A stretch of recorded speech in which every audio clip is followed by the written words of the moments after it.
Salut à toi qui est en train de regarder cette vidéo. Aujourd'hui, j'avais envie de partager avec toi un truc qui me tenait un peu à cœur sur ta capacité en fait à dire non. Parce que j'ai l'impression de plus en plus que ce mot en fait est tellement chargé de connotations et de sous-entendus qu'on n'ose plus l'utiliser, comme si on disait non à quelqu'un, ça voulait dire qu'on le détestait, qu'on l'aimait plus et que il allait plus jamais nous parler, quoi.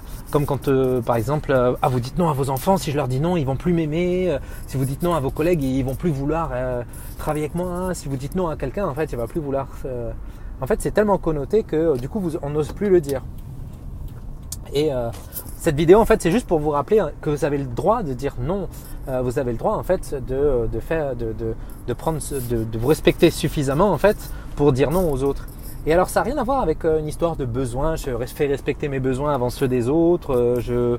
Je fais pas respecter mes besoins. Non non. En fait c'est plus notre incapacité à dire non parce qu'on veut tellement faire plaisir aux autres que ça en devient, on veut tellement leur faire plaisir, on veut tellement qu'ils soient contents que on n'ose pas leur dire non. Comme si le non, ça allait couper court à tout. Et en soi, c'est vrai que il y a tellement de façons, si vous voulez. Alors, c'est plus facile à dire qu'à faire, hein, de dire non à quelqu'un.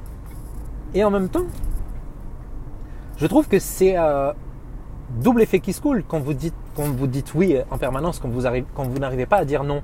Pourquoi ? Parce que vous êtes malhonnête avec vous-même, puisqu'au départ vous avez voulu dire non et vous dites oui. Donc c'est que vous avez été malhonnête avec vous-même. Vous êtes en train de faire quelque chose où vous avez accepté quelque chose qui au départ que vous refusiez au départ.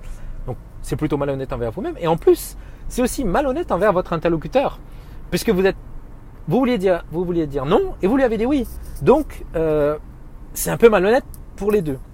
Alors il y a plein d'autres façons, si vous voulez, de dire non, parce qu'après ce que moi je trouve important dans ces situations-là, c'est de réussir à conserver le lien. Parce que voilà, on a toujours envie de conserver le lien. On se dit, si je lui dis non, il viendra plus me parler, ou si je lui dis non, il viendra plus me voir, ou peu importe. On est en train de s'imaginer, c'est une vidéo que j'ai faite récemment, en fait, le film qu'on se fait dans la tête. On est en train de s'imaginer des choses, et il y a plein d'autres façons de dire non. Pour ceux qui connaissent un petit peu le théâtre d'improvisation, par exemple, au théâtre d'improvisation, il y a une règle d'or. C'est de dire que on accepte toutes les propositions, on ne refuse jamais une proposition. Pourquoi ? Par exemple, vous êtes avec quelqu'un et la personne elle vous propose tiens, ça te dit d'aller au cinéma, vous dites non. Là, ça coupe un peu court au reste des échanges. Il y a peu de chances que la prochaine fois ils viennent vous proposer de faire un ciné ou même autre chose parce que vous êtes un non froid direct comme ça. En revanche, si on le fait sur un modèle par exemple du théâtre d'impro, ça va être oui, ça me dit bien d'aller au cinéma et plutôt à un autre moment. Peut-être quand ça vous arrange, parce que en fait quand vous dites non, c'est sur le moment, ça ne vous arrange peut-être pas, c'est peut-être pas le bon moment pour vous avez peut-être tout simplement pas envie à ce moment-là, et c'est simplement de le préciser. C'est-à-dire que peut-être que d'aller au cinéma avec cette personne dans mon exemple, ça vous intéresse, juste pas maintenant, juste à un autre moment.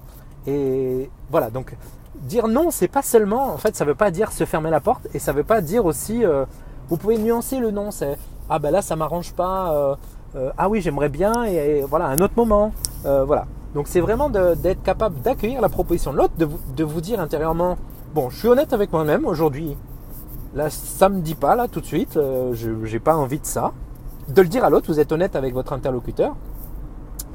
Et en même temps, vous êtes capable aussi de lui faire une proposition qui maintienne en fait le lien de communication. Parce que dans nos échanges, en fait, quand on dit non, on a l'impression qu'on va couper ce lien-là.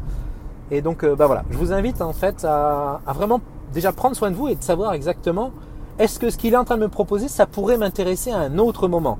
Est-ce que ce qu'il est en train de me demander au travail, par exemple, là je prenais un exemple plutôt dans la vie privée, mais ça marche de la même façon quand vous êtes au travail.